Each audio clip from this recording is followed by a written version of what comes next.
Truth Speaks. It is provocative. It is thought-provoking. It is bold and embodies the very nature of both the human experience and the human condition. All right, folks, welcome to the Truth Speaks podcast, where truth is shared through real conversations with real people. I'm your host, D. Mosley, and we're broadcasting from YD Creative Studios. Joining us today, listen, y'all, this is not my cousin. We have last names by happenstance, okay? But joining us today is Officer Bryant Mosley. Welcome to the show, and thank you so much for joining us. Thank you for having me. I appreciate you taking the time out of your super busy schedule to sit down on the Truth Speaks sofa with me today. So we're going to, first of all, before we dive into conversation, we're going to introduce you to the folks out there who may not know who you are, and to just add a little bit of context to the conversation. So we're going to do that right now, okay?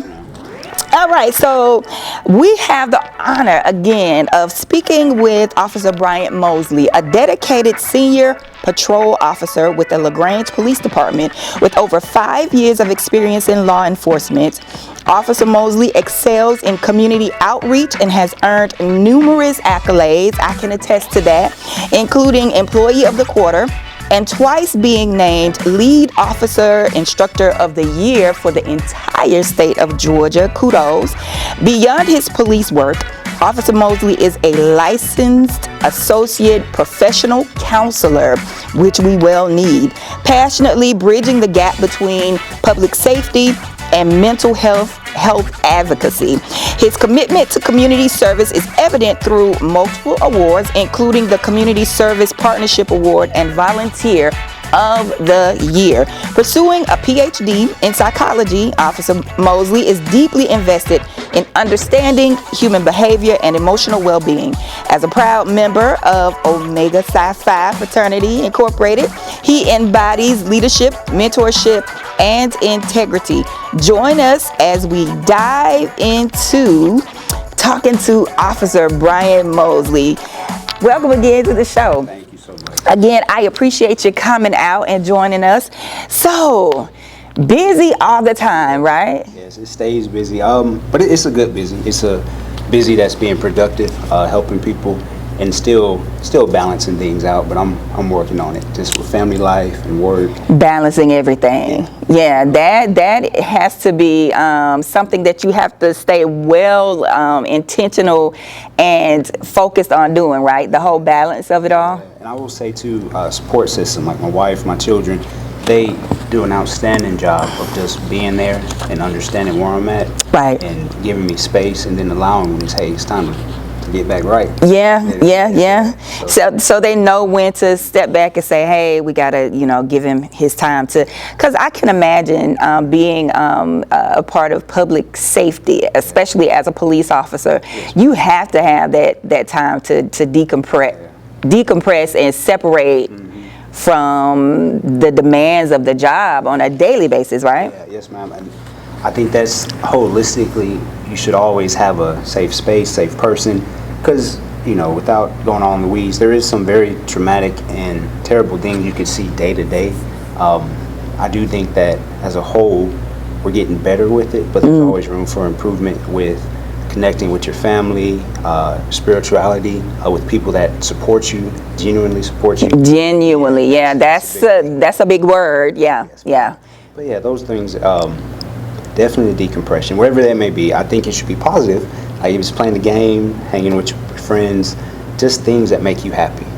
Yeah, I'm glad you said they should be positive, because we can focus on some things that we say are de-stressors or decompressing that aren't necessarily the most positive things to get into. Yes, they and just be honest. Alcohol is a big thing in law enforcement. The misuse of it.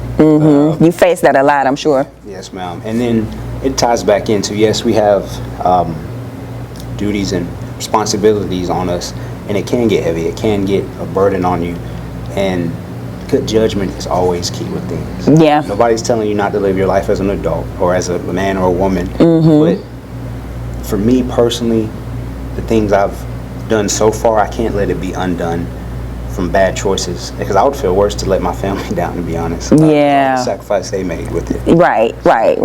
So 5 years in, why law enforcement? So it happened actually back during COVID. I was talking to my wife about it. I was going to join the military, so I was training, doing crisis intervention training in Lagrange. With the previous chief, and we just got to talking, and he was like, "Hey, you should be a cop." I was like, "Okay." Wow. And then I talked to my wife.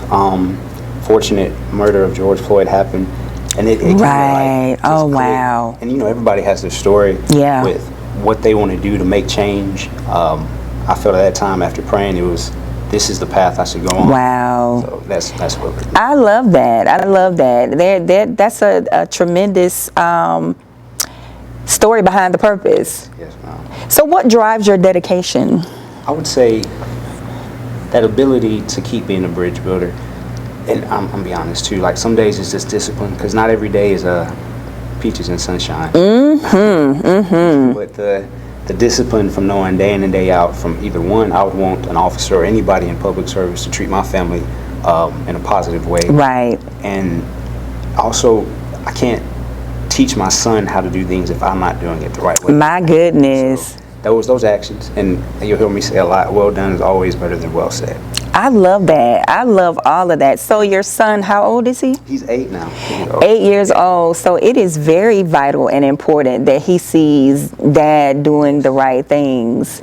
Not saying that it's always easy, like you said, with especially the discipline behind it all. Yes, Mom. And I'm in no way, shape, or form perfect. I make mistakes, Lord knows. We all do. I mean, we're not perfect. Yeah, but that drive, that ability to persevere and make it where you have to do these things, because ultimately somebody's dependent on you. It could be family, it could be a citizen on the street, it could be just somebody you've never seen, but they're watching. Somebody is depending on you, no matter where you go, whether you're stepping in the house, stepping on the street, even the hallways of the schools where you're a resource officer. Yes, so how does that look? So, that has to be fun. Yes, and yeah. So it's probably the most rewarding part, being in the schools, being able to interact with the kids. Because it's a marathon, not a sprint. I know there's been an uptick in violence and murders. A lot, yeah. Yes, Mom. So that purpose behind it is, okay, we're changing the attitude towards this. It's not going to happen in a day or even a month, but long-term marathon. Absolutely. And it's very good stories, interesting, from the elementaries, because that's where I started teaching the LEAD program, or law enforcement against drugs and violence. I love it. Yes, Mom. So get administrators ways to, when we partner, I could teach how I needed to teach, and then it breaks down those barriers with us, and then it helps any other officer, because it's also about significance versus success, right? Like, it's cool Officer Mosley can do it, but I need every officer to excel, be better, so it's a whole thing for us. So school's cool. Wow, I got chills from listening to all of that. Listen, we're going to take a quick break. Yes, ma'am. And listen, we'll be right back. I'ma do my stuff. Man down. I'ma do my stuff.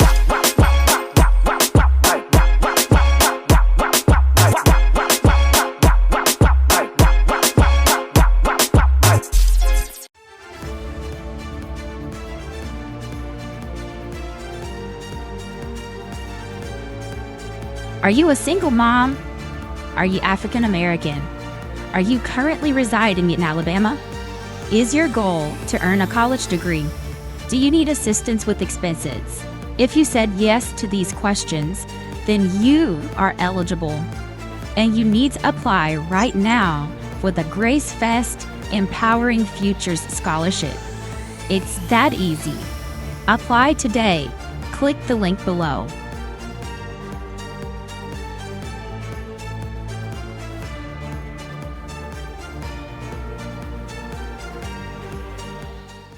And we're back, and we were just talking to Officer Mosley about his role within the community as a public safety person, public safety officer, resource officer in the halls of the schools.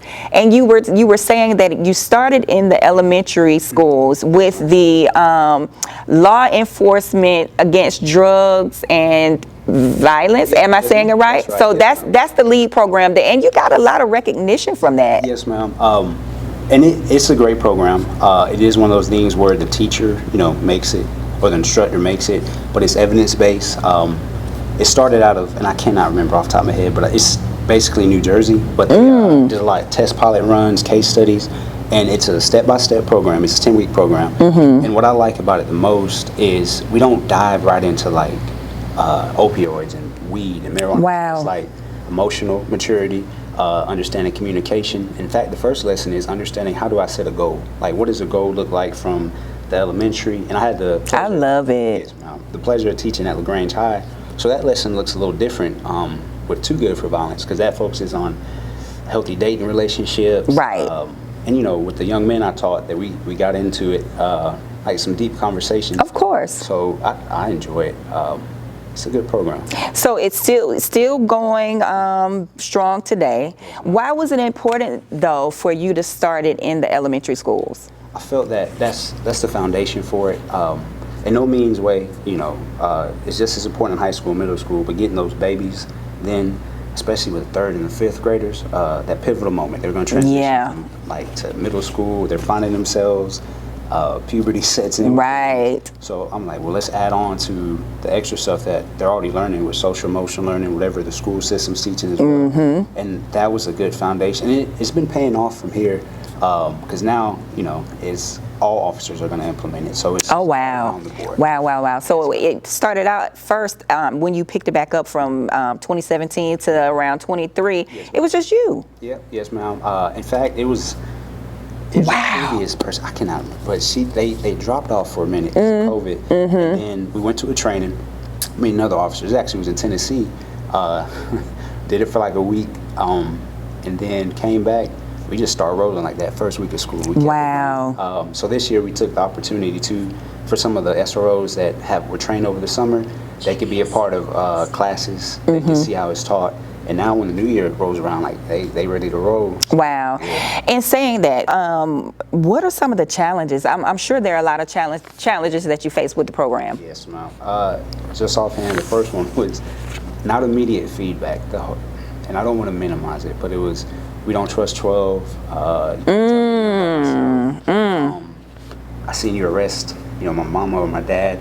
So how do you deal with that? So I never want to minimize it. I don't want to, go on one end of the spectrum and be like, oh, no, I'm trying to do this. Like, I hear what they're saying. Like, I understand that this is their feelings now. So let's work from there. Yeah. Like, unfortunately, I can't change any bad interactions that happen. Yeah, because that's a key. That's, like you said, not to minimize it, because that's very well a lot of what you hear from young men, that that they don't trust you. That part. And then I'm gonna be honest too, that a lot of times I'm still a black father first. I'm a black man first. You better say it. From Absolutely. there, like I know where you're at. Right. The badge is cool.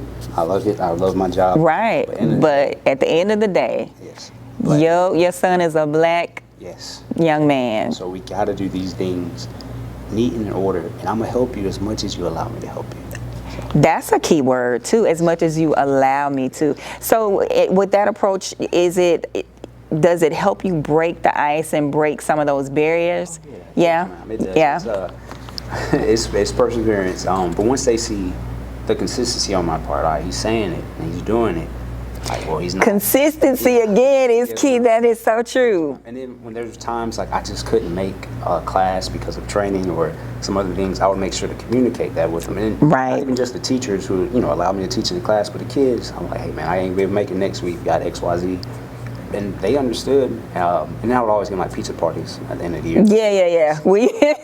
Yeah. When you can, kind of be a regular person, and award them and show that, hey, I really do care about you. This isn't just my job. I'm here because I want to be. Yeah, facts. And that part, like that regular person part. I keep saying it. We're black men. We're men first. We're fathers. We're husbands. We're trying to make it better. That's the next question that I wanted to jump into. You said that you're a black man first, you're a father first, you're a husband first. So how do you use all of those roles as the man that you are to balance everything and to take that with you wherever you go professionally? First, I always, every decision I make, I try to root it in those things. I try to make it a sound, logical decisions. Just like anybody else, like I do get emotional. I get upset. I get very frustrated at times. You're human. Yes. And it's taken a lot of work and practice just on my own to realize if somebody is coming at me in a certain way, I gotta realize it's not me as a man. It's what I symbolize, what I have on at the time. Yeah. It could be some unhealed trauma they have had. Yeah. And again, it's taking some work, you know, but I can take that step for them to meet them at Exactly. I'm loving all of this. I'm hearing how you're integrating your profession as a police officer with mental health. So my next question to you is, talk to me about a pivotal moment that solidified your commitment to both bridging justice and healing. Yes, ma'am. I think, and I'm sure there are many. Yeah, yes, ma'am. And I've from every end of the spectrum, from fortunately people who want to commit suicide, having to talk somebody down from a situation, to domestic situations that thankfully didn't end as bad as they could have. I think it's the little things every day. Because one thing I keep learning is you have to take grace and the positive wins, because not everything is going That's to be good, right? That part, those are the most pivotal things for me. When I can see the young man or woman in the school attitude change, like mindset change about how we are, what they think of us, and then too, even the parents sometimes. So, home life, when they feel comfortable enough, like, well, Officer Mosley, can we talk to you about this? Wow. And it's not scared, it's not, I won't say scared, apprehensive. Right. I think those moments solidified that, me wanting to keep doing it too, me wanting to stay in law enforcement, me getting through the rough days, the bad days. Yeah, and to not only stay in law enforcement, but I'm wondering if being in law enforcement made or turned you to the decision to go into mental health and to become a counselor, because this is such a breath of fresh air to see a young black man that's a police officer, and you've also bridged that gap between being a public safety officer and being a counselor, and being very cognizant of healing trauma and the mental side of it. What made you decide that was important? Because that is very important. Yes, ma'am. I would say, again, solving, I think it was my mom that told me, we can't change the world for everybody, but we can change it for somebody. You better talk, mama. I think those ways of healing too, because I know situations happen. I know, people make poor choices and it's terrible. But the ramifications, the kids, the other family members, and yes, it is a whole justice system thing in place there. But what can I do right now to control? Okay, I know this happened at this house. How can I make sure this child is well? And I wish our department does well too with that. But taking that extra step to understand, like you said, healing. We gotta heal. That's it. I want to break. And I think I know we hear generational curses. To me, it's choices. Like you making a choice, right? If your father or your person wasn't there, I'm sorry, but now you have a choice to either Right. And somebody has to be that person to say that. Because I think that's one of the missing components, is that you have the person that is dealing with trauma, and the person that does not know how to heal, and then they don't know how to heal because we don't have those elements and those people in place in our communities that are part of the steps and the solution. So when they encounter someone in the person of an Officer Mosley who understands that makes a difference. You said something to me, like, in order to heal, you have to be vulnerable. You have to acknowledge what's going on. Absolutely. Black men especially, at times we are the worst with that. Absolutely. And I get it, manhood, hey, that's the first principle. You have to be a man, but manhood And then you all are taught as black men, you have to be tough. Yes. Yeah. And you're not supposed to cry. And so that translates as I can't be vulnerable. Yeah. I can't talk about my feelings or my emotions. Mm-hmm. And then that turns, sometimes, a lot of times, I hate to say it, it goes inward and it comes out as this explosive, negative thing, and then you're having to deal with them from behind the badge. That's it. And it manifests, and it doesn't have to be some long dissertation on how you feel. Like, hey, I'm angry. Exactly. Like, tell me I don't care what you describe, just tell me what it feels like. Right. And then, as we get older, we have responsibilities. We do, and just myself, right? Like, if I'm gonna teach my young son to be tough, I'm gonna teach him in the way I think is appropriate for it, and that's being mentally, physically, spiritually, emotionally tough. So you got to be able to communicate. That is so good. That's so good. Say that one more time. I'm gonna teach him the way to be tough, but it has to be emotionally, physically, spiritually, and Yeah, exactly. I think those components, and my wife does a great job with it. She sometimes she's like, boy, I need to toughen up. So yeah, I know. But right. we're gonna work through it with him so he understands the why, this, how. Because discipline, yes, there is a need for discipline. Yeah. I agree with that. But understanding as to why we do something, because that's what people sometimes don't understand, as to why you cannot do it. You just can't, my boy. If you want to live in a world that's good for everybody, we have to abide by things that's gonna make it safe. Yeah. And it's so important for our young men to have men, whether it's their dad in the household or a father figure or whomever, as a part of their lives throughout every phase of their lives. Because like you said, your son is 8, and I know mama is like, he's got to toughen up. But it's so important that you're teaching him the importance of feeling how you feel, and knowing that it's healthy to feel how you feel, and learning how to communicate. Because if you don't teach them that now, it is so hard for them to grasp it when they're older.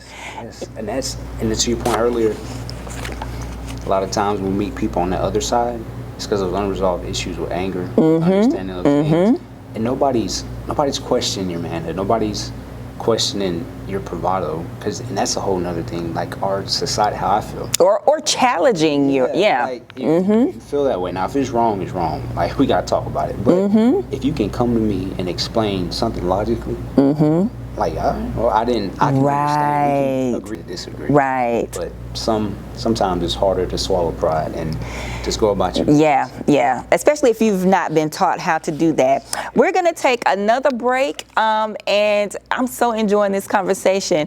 We'll be right back.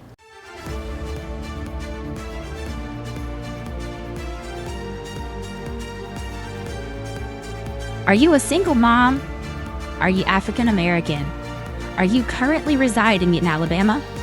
Is your goal to earn a college degree? Do you need assistance with expenses? If you said yes to these questions, then you are eligible. And you need to apply right now for the Grace Fest Empowering Futures Scholarship. It's that easy. Apply today. Click the link below.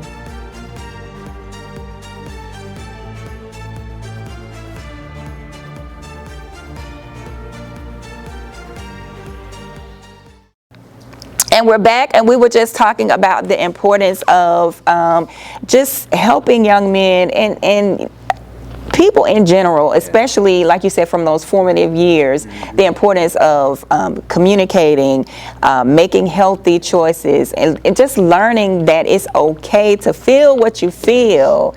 Learning that at a young age is key, because I have a 22, he'll be 23 this year, and of course, regardless of how well or not, as far as how they grow up, regardless of that, they're gonna hit those ages where you don't understand what I'm going through, and just those hormones and testosterone and all of that is going to challenge everything that you taught them.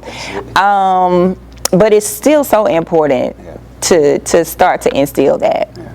And to your point, because I can tell, and I know you're a good mom. So when you said hormones, my wife was texting me today.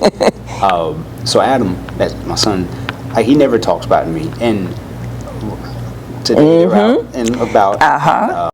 You know, we always teach him, like we're talking about, you know, speak your mind, be who you are. That's good. And my wife was like, he don't talk back to me. We don't do that. I was like, so I'm looking at it. I'm reading what she put as to Oh what my happened. goodness. So, you know, like the husband part, So, you're wrong. But the father side, I'm like, he yeah. just said thank you for something. But I was like, Yeah. we'll talk about it. Yeah, and there's that balance where dad and husband steps in between a black mama and her son. Listen, and honestly, to tell you the truth, a son is going to love his mom is like his first love, and he's going to protect her to the grave. But at the same time, it's like, you know, he's proven. I know your baby is 8, but you know, it's gonna come a time, and it's already he's probably already like, I'm a man. You know, this is mama, and those challenges are gonna come. But I love to hear that you all have a healthy family, and that you're a picture of that. Even if people don't know who you are personally, it shows in the community. So you're that one of those beacons that folks can look to. And saying that, you've been awarded in so many ways and with so many things. How have those honors and just those accolades and just being recognized for the work that you do and the person that you are, how has it influenced your future goals? Because again, you're already a counselor, but you're working towards your Ph.D. How has all of everything thus far influenced your future goals? For sure, it's humbling. It's a blessing. But that, as my wife said, keeps me grounded. But now, then it ties back into, all right, significance versus success. If I want to keep it going, right, and again, it's wonderful, and I am thankful for every award. But now I want not only officers to get it, but people that I consider friends, people that are, you know, doing things like me too. I want y'all to be on the same path. I want y'all to Right. Yes, ma'am. And it's genuinely too. Like I'll have conversations with a couple of my partners at work, and you know they support me 100%. I'm like, you're gonna be up there, big dog. Like we got you. We gonna make it happen. You just keep being consistent, keep showing up. Because even at the end of the day, like I'm still gonna do it. Like it's got to get done. Yeah. And also, even with what you said, it's important for folks to see examples. Yes, I agree. Even if they don't, Yeah. communicate that, Yeah. you're one of those folks who have gotten recognized. Yes, ma'am. But even, just saying to say what I'm saying, to folks who are doing the work, Yeah. Yeah. those silent Yeah. soldiers that are rolling up their Yeah. sleeves, it's important for folks Hmm. to see something to aspire to, Yes, right? I agree 100%. Because you know, we get it like from football to even training, like in the police, from being on the ESU team. Everything is repetitions and is training for a purpose. You have to be intentional in what we're doing. So Absolutely. if I see something that somebody else has, how can I get there? How can I make it better? How can I help you? Because I want to learn. Like I want to learn so we can make it together. Right. And off on the other side, I think too, as black men, we gotta work together. I like, again, I'm not perfect, but I'm not. I'm always help my other fellow man out as best I can. Absolutely. And learning how to communicate. Yes. And like one of the things that you just said, you're always, if you see something that you want to attain or a goal that you want to reach, and you see someone else that's already there, Yeah. it sounds like you're going to them and asking them, and you're asking them to show you Yep. because you want to learn, That's right? it. In fact, one of my mentors, he's like an uncle. He's in my fraternity, Omega Psi Phi. He told me about the doctorate program that he got his doctorate from. Wow. So I was love like, that. hey man, tell me where to go. So, and he's been helping me. There you go. And speaking of Omega Psi Phi, your fraternity, how, in what ways has your membership with Omega Psi Phi, how has it shaped your leadership and mentorship? Yes, first, I love my fraternity. I'm actually part of Alpha Psi chapter, which is the grad chapter in Lagrange. Wow. The principles are manhood, scholarship, perseverance, uplift. But you should know what you are and who you are. But being able to be a bridge builder, understanding that I have to set the path for the next generation, understanding that friendship is essential to the soul, and friendship has to be essential even if it's not beneficial.